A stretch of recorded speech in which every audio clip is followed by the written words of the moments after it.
ನಮಸ್ತೆನಾ ನಿಮ್ పేరు ನಮಿತಿ ಶ್ರೀನಿವಾಸ್ ನನ್ನ పేరు. ಶ್ರೀನಿವಾಸ. ನಮಸ್ಕಾರ ಸ್ನೇಹಿತರೆ. ನಾವೆಲ್ಲ ಈಗ ರೈತರು ವರ್ಷ ಮಳೆ ಬರ್ಲಿಕ್ಕೆ ಕಾಯ್ತಾ ಇದ್ದಾರೆ.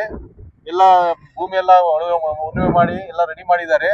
ಈಗ ಇವರು ಈ ಹೊಲದಲ್ಲಿ ಕಾಯಿ ಅಂದ್ರೆ ಮೆಣಸಿನಕಾಯಿ ಕಡ್ಡಿಕಾಯಿ ಹಾಕ್ಲಿಕ್ಕೆ ರೆಡಿ ಮಾಡ್ಕೊತಿದ್ದಾರೆ. ಯಾವ ನಮಿತಿ ಪೆಂಚಲಪಾಡು ಮಾದಿ. ಪೆಂಚಲ್ಪಾಡಲ್ಲಿ ನಾವು ಇಲ್ಲಿ ಗುಂಟಕಲ್ ಹತ್ರ ಪೆಂಚಲ್ಪಾಡಲ್ಲಿ ಇದ್ರೊಳಗೆ ಇದ್ದೀವಿ. ನಿಮ್ಮ ಮಾಹಿತಿಯನ್ನು ರೆಗ್ಯುಲರ್ ಕೊಡ್ತೀವಿ. ಮಳೆಗೋಸ್ಕರ ನಾವು ಕಾಯ್ತಾ ಇದ್ದೀವಿ. ಏನ అవును ಅಂತೆ ವರ್ಷ ರಾವಲ್ಲ మీకు వర్షం ಕಂಡಲ್ಲ. రావాల మేము ಇಲ್ಲ. ಇದು ನಮ್ಮ ಒಂದು ಗ್ರೀನ್ ಆಗ್ರೋಟೆಕ್ ಇಂದ ನಮ್ಮ ಒಂದು शुरुआत ಮಾಡ್ತಿದ್ವಿ. नमस्कार मेरे किसान भाइयों, यहाँ पर अभी तक बारिश अर्ली मानसून बहुत लेट हो गया है, इसलिए बहुत तकलीफ में है फार्मर्स. बस इसके लिए ऊपर वाले के लिए बस मांगते हैं कि जल्दी बारिश हो और ये उगा सके कुछ. यहाँ पर चिली मतलब मिर्ची का फसल उगाया जाता है. Thank you.